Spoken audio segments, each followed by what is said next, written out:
नमस्कार मु जितेंद्र आपण मानक स्वागत करुच्ची दैनिक न्यूज ओडिया चैनल को। तो आज सारा दिन कौन सब बछा बछा और टॉप न्यूज गुड़िक रही चलते संपूर्ण भिडियो जाणवा। बदलिब ओडिशार पाणीपाग आसिला बड़ सूचना। वर्तमान राज्य विभिन्न स्थान में कालबैशाखी प्रभाव में सर्वोच्च तापमात्रा 40 डिग्री तले रेकर्ड होउछि। आगामी 3 दिन पर वर्षार प्रभाव कमिबा सह पुणी अभ्यंतरीण ओडिशा रे केतेक स्थान में तापमात्रा 40 डिग्री अतिक्रम करिवार संभावना रहुछि। भुवनेश्वर स्थित भारतीय पाणीपाग विभाग पूर्वानुमान अनुसार 3 दिन पर राज्य में वर्षा ह्रास पाइब एवं तापर विशेषकर राज्यर अभ्यंतरीण अंचल में सर्वाधिक तापमात्रा 40 डिग्री सेल्सियस अतिक्रम करिबो। एही समय रे आईएमडी पूर्वानुमान करिछि जे आसन्न 24 घंटा मध्य रे मयूरभंज, केन्दुझर, बालेश्वर एवं भद्रक जिल्ला रे 50 ରୁ 60 किलोमीटर प्रति घंटा बेगरे पवन बहिबा सहित वज्रपात सहित झड़ वर्षा हेबार मध्य संभावना रहुछि। यह मध्य कुआଯାଇଛି जे गजपति गंजाम जिल्ला रे गोटी किंबा दुईटी स्थान रे अपराह्न एवं संध्या समय रे घंटा प्रति 40 ରୁ 50 किलोमीटर बेगरे पवन बहिबा सहित वज्रपात सहित झड़ वर्षा हेबार मध्य संभावना बहुत अधिक रहुछि। चलो देखिया परवर्ती अपडेट कोन रहुछि। राज्य रे मागणा रे मिलिबो यूपीएससी कोचिंग। राज्य रे मागणा रे मिलिबो यूपीएससी कोचिंग। स्वल्प एवं मध्यम आय वर्गर 200 मेधावी को फ्री कोचिंग देबाकू उच्च शिक्षा विभाग पक्षरु विज्ञप्ति प्रकाश पाइछे। जून 8 तारिख में प्रवेशिका परीक्षा हेबाकू थिबा बेले साम्स वेबसाइट रे उपलब्ध होइछे कॉमन एप्लिकेशन फॉर्म। एथर नुआ पद्धति रे गरीब एवं मध्यम वर्गर मेधावी छात्र छात्री को सिविल सर्विसेज, प्रिलिम एवं मेन परीक्षा पई फ्री कोचिंग दिया जिवो। शॉर्ट लिस्टेड 200 छात्र छात्री को मागणा रे रहिबा खाइबा सह एक घरे अनुष्ठान रे कोचिंग पई व्यवस्था मध्ये होइछे। उच्च शिक्षा विभाग पक्षरु एने विज्ञप्ति प्रकाश पाइछे। उच्च शिक्षा विभाग पक्षरु एने विज्ञप्ति प्रकाश पाइछे बोली कहिसंती मंत्री सूर्यवंशी स्वराज। ग्रेजुएशन पास करथिबा छात्र छात्री पई एथि पई आवेदन करि परिबे। आशायी छात्र छात्री एवं स्थायी बासिंदा होइथिबा आवश्यक प्रवेशिका परीक्षा रे मनोनीत पिला मानकु फ्री रे यूपीएससी, प्रिलिम एवं मेन परीक्षा पई 11 मास कोचिंग दिया जिवो।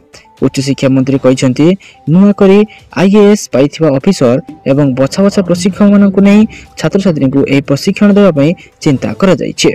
चलो देखिए परवर्ती अपडेट कोन रहउछि। धानर एही किसम करिबो मालामाल। कृषि विशेषज्ञ मतरे प्रथमे धान खेत को 2 ରୁ 3 थर हल करंतु। एहा जोगु वर्षा पानी क्षेत्र में अधिक समय पई जलसेचन भली काम करिबो। एहा पर धान बुणिबा किंबा गजा रोपण करंतु। मन रखिया उचित जे यदि खेत में प्रचुर घास अछि तबे बुणिया पूर्व खेत को पानी रे पूर्ण करंतु एवं थरे हल कर दियंतु। धान चाष चाषी मानकु प्रचुर लाभ जगाई दैथाय। एहार चाष ऋतु मध्य खूब शीघ्र आरंभ होबाकु जाउछि। एपरि परिस्थिति रे भल फसल उत्पादन पई चाषी मानकु बुणा आरंभ करिया पूर्व अनेक गुरुत्वपूर्ण कथा मन रखिया पड़िबो। चाष रे हेउथिबा परिवर्तन को दृष्टि रखि एवं अनेक प्रकार धान चाष हेउछि।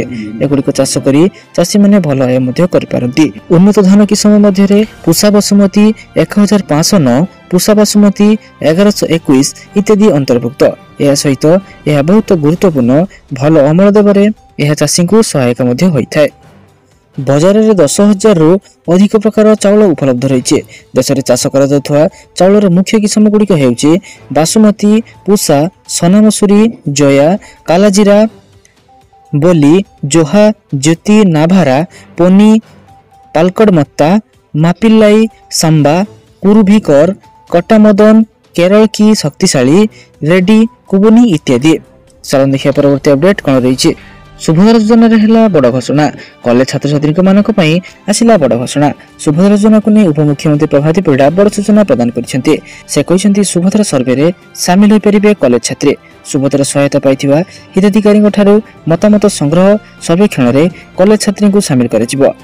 बसिथिबा बैठक रे यह निष्पत्ति निया जाइछे। पूर्व सुभद्रा हिताधिकारी जो माने टंका पाइथिबार वंचित अछंती सेमानक पई सर्वे हेबो बोली कहिसिले उपमुख्यमंत्री प्रभाती परिडा।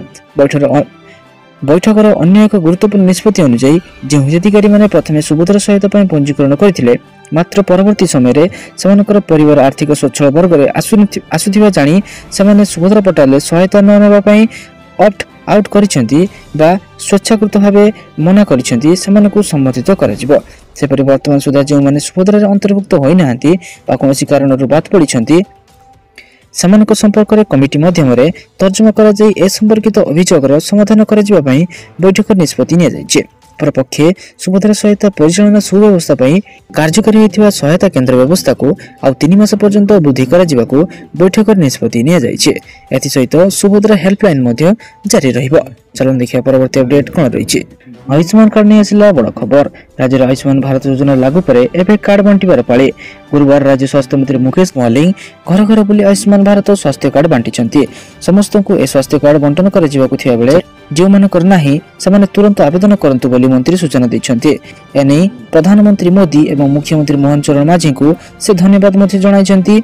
एही अवसर में मंत्री कहते कथा दे कथा रखिलु जम्बू महोत्सव पर मार्च घाई होता बेले महाकालपड़ारे 2 हिताधिकारी को कार्ड बंटन कर कार्ड जरिए हिताधिकारी पाखापाखि 29,000 हस्पिटाल मागणा चिकित्सित हो पारे।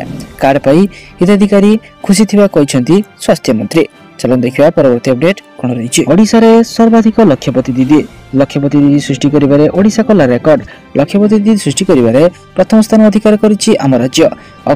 ग्रामीण महिला सशक्तिकरण करने सरकार द्वारा लक्षपति दीदी योजनार प्रचलन कर वर्तमान सुधा राज्यर 14 लाख रु अधिक महिला लक्षपति दीदी पलटि अनुमोदन लक्ष्यर 82% पूर्ण करी ओडिशा प्रथम स्थान रही। योजना देशव्यापी सब राज्य लागू कर प्रति राज्यर महिला को सशक्ति करने स्वावलंबी करने केन्द्र सरकार उद्देश्य।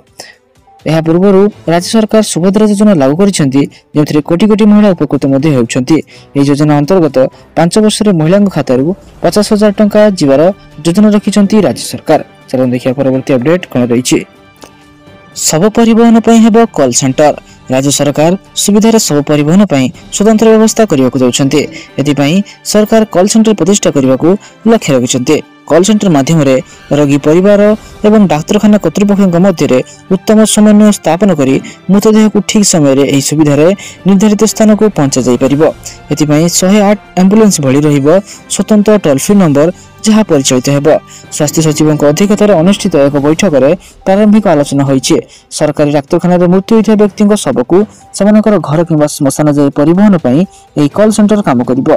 बैठक में प्रारंभिक भाव आलोचना अनुसार अन्य राज्य थिबा शव परिवहन व्यवस्था नहीं पुंखानुपुंख आलोचना होइछे। सेपरि एबे राज्य रे केउ जिल्ला हॉस्पिटल वार्षिक केते लोकक मृत्यु हेउछे से हिसाब रे केते सब परिवहन गाड़ी आवश्यक से स्वास्थ्य सचिव तथ्य मागिछन्ति। चलो देखिए परवर्ती अपडेट कौन रही। ओडिशा ट्रैफिक विभाग में 2000 नूतन पदवी।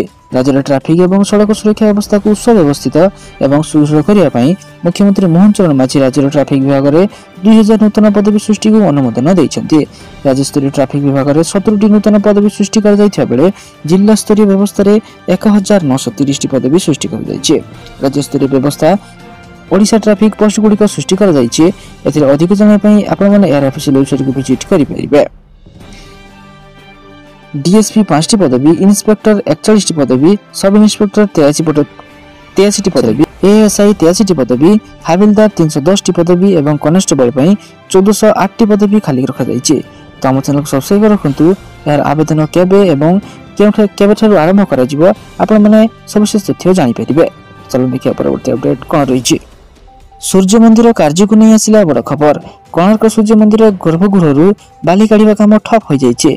3 वर्ष पर भी अधार अटकी काम छाड़ी ठिकादार छु हो जाए। भारतीय प्रत्नतत्व सर्वेक्षण संस्था एएसआई भूमिका पर प्रश्न उठाई। कोणार्क मंदिर को विपद रक्षा करने को बाली काढ़ा 2022 निष्पत्ति होता किंतु स्थिति एवं जैसा को तसा रही। बाली भर्ती कर मंदिर गर्भगृह को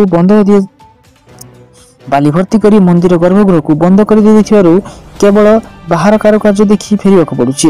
बालिकड़ा नहीं 2003 रे हाईकोर्ट रे जनस्वार्थ मामला पर एएसआई प्रतिनिधि स्थिति अनुधान करथिले। उत्तर एवं पश्चिम पार्श्व मंदिर 4 ରୁ 5 फुट दबी विपद अच्छी किंतु यार प्रतिकार करी वर्तमान सुधा बाली काढ़ा नहीं पदक्षेप नहीं विभिन्न महल उद्वेग प्रकाश पाई। चलो देखिए परवर्ती अपडेट कौन रही। भारत में तैयारी है नुआ वैक्सीन।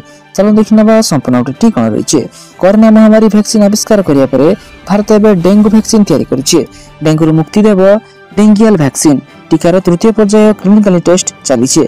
परीक्षा सफल हेले आसंता वर्ष बेलू बजार में यह डेंगू वैक्सीन उपलब्ध कर डेंगू टीका नहीं कोलकाता स्थित साइंस सिटी रे अनुष्ठित एक प्रदर्शनी अवसर में आईसीएमआर पूर्व महानिर्देशक डाक्टर बलराम भार्गव सूचना देते। डेंगियल नामक डेंगू वैक्सीन पेनासिया बायोटेक एवं आईसीएमआर ର ମିଳିତ ଉଦ୍ୟମରେ ତିଆରି କରାଯାଉଛି। ଏହା ପ୍ରଥମ ଦୁଇଟି ଟ୍ରାଏଲ ସଫଳ ହୋଇଛି। ତୃତୀୟ ଚରଣ ପରୀକ୍ଷା 10,335 ଜଣଙ୍କ ଠାରେ ପ୍ରୟୋଗ କରାଯାଇଛି, ଯାହା 18 ରାଜ୍ୟ ଏବଂ କେନ୍ଦ୍ରଶାସିତ ଅଞ୍ଚଳର 19ଟି ପରୀକ୍ଷାଗାରରେ କରାଯାଉଛି। ଡେଙ୍ଗୁ ଭ୍ୟାକ୍ସିନ ବ୍ୟତୀତ ଅଗଷ୍ଟ ସୁଦ୍ଧା तो सारा दिन बछा बछा और गुरुत्वपूर्ण खबर जानने ଆମ ଚ୍ୟାନେଲକୁ ସବସ୍କ୍ରାଇब ରଖନ୍ତୁ ଏବଂ ଆମ ଭିଡ଼ିଓକୁ ଲାଇକ୍ କରିଦିଅନ୍ତୁ। ଧନ୍ୟବାଦ।